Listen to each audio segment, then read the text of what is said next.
नमस्कार साथियों। आज हम बात करेंगे समाज दर्शन व राजनीति दर्शन का संबंध।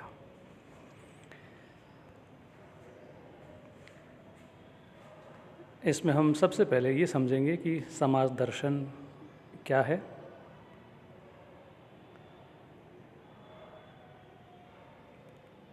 समाज दर्शन जो है वो दर्शन शास्त्र की ही एक शाखा है।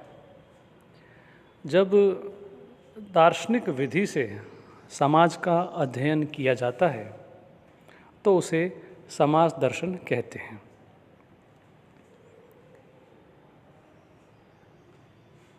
इस छोटी सी परिभाषा से एक प्रश्न उठता है कि दार्शनिक विधि क्या है और समाज क्या है। क्या यदि हम इन दोनों चीज़ों का विश्लेषण कर लें तो इस परिभाषा को और स्पष्ट ढंग से समझा जा सकता है। तो हम कोशिश करेंगे कि समाज और दार्शनिक विधि इस पे थोड़ी चर्चा करें।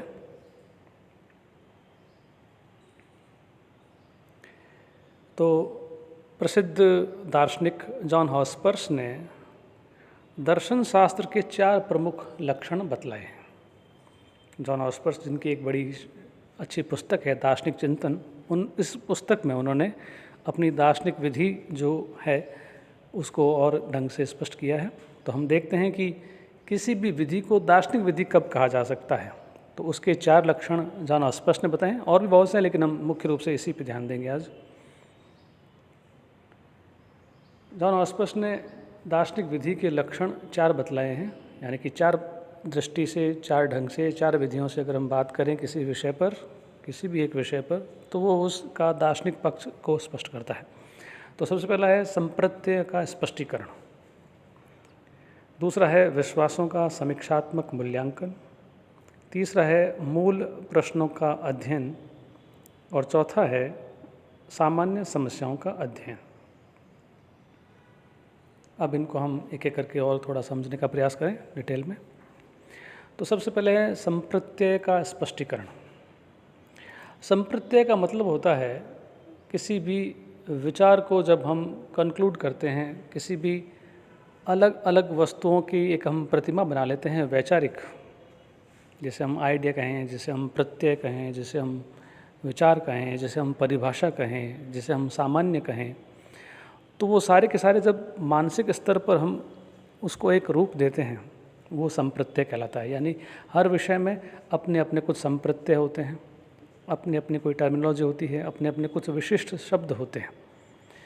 तो दर्शन का जो कार्य है वह हमारी जो अवधारणाएं होती हैं किसी को लेकर, और विचारों, भाषा और किसी विशिष्ट विषय में जो पद प्रयुक्त होते हैं उन सारे पदों, शब्दों का स्पष्टीकरण करना होता है, और उनका सही ढंग से प्रयोग किस स्थान पे किया जाना चाहिए, किस स्थान पे उसके क्या अर्थ या लक्षण स्पष्ट होंगे, ये जो सारी चीज़ें आती हैं ये संप्रत्ययों के स्पष्टीकरण में आती हैं।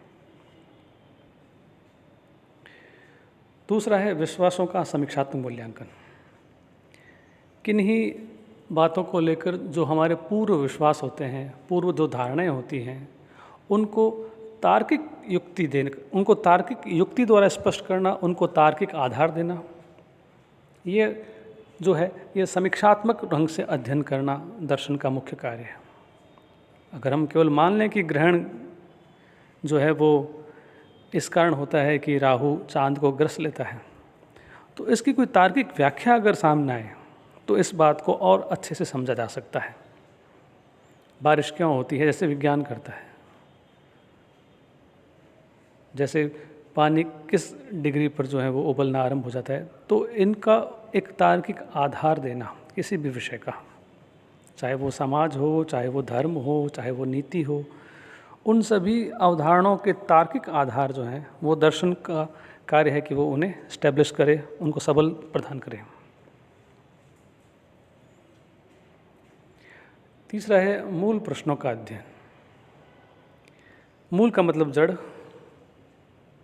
यानी कि कोई भी विधि, कोई भी विषय जहाँ से आरंभ हो रहा है उसका जो मूल है, जिस समस्या की हम बात कर रहे हो, दर्शन केवल उन मूल प्रश्नों की बात करता है, आरंभ की बात करता है। जड़ की बात करता है, जो पूरे पेड़ को प्रभावित करती है। इसलिए दर्शन कभी भी किसी सामान्य प्रश्न पर विचार नहीं करता, वो उसके मूलभूत प्रश्नों पर ही विचार करता है। बाकी सारे विषय अपने अपने क्षेत्रों को पकड़ ले, फिर पत्तों की कोई बात करता रहेगा, फलों की कोई बात करता रहेगा, टहनियों की कोई बात करता रहेगा, लेकिन दर्शन उस विषय की मूल की बात करेगा, उस विषय की जड़ की बात करेगा।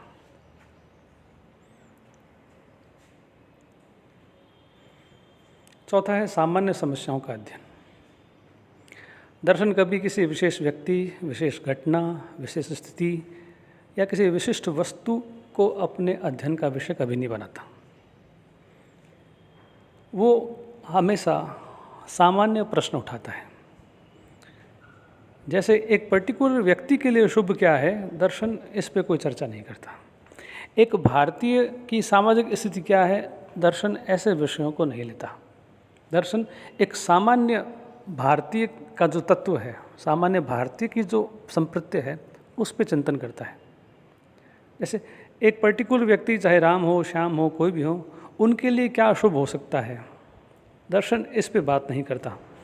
वो तो पूरी मानव जाति के लिए क्या शुभ होना चाहिए, पूरे समाज के लिए क्या शुभ होना चाहिए, ऐसे सामान्य प्रश्नों का अध्ययन करता है।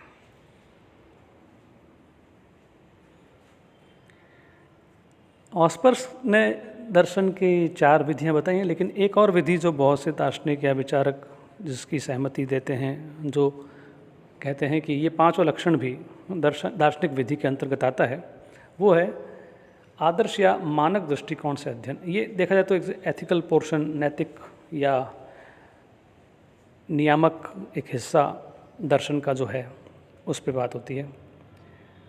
तो इसको भी दर्शन का लक्षण माना जाता है, जिसके अनुसार ये है कि दार्शनिक विधि में मानक दृष्टि से विचार किया जाता है, यानी कुछ मापदंडों को लेकर किसी वस्तु को जांचा जाता है।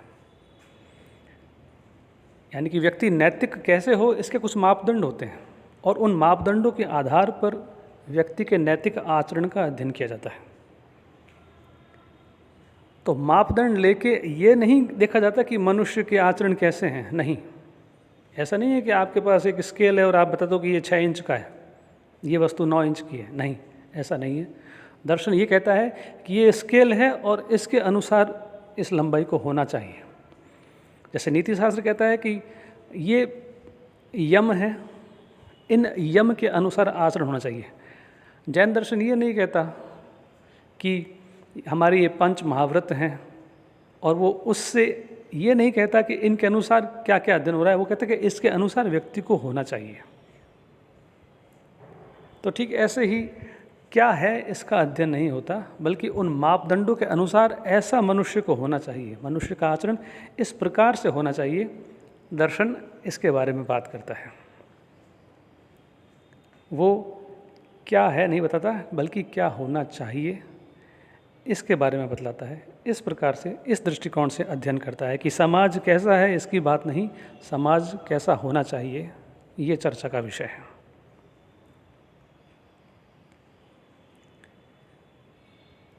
आज हम इतनी बात करेंगे। आपका बहुत बहुत धन्यवाद।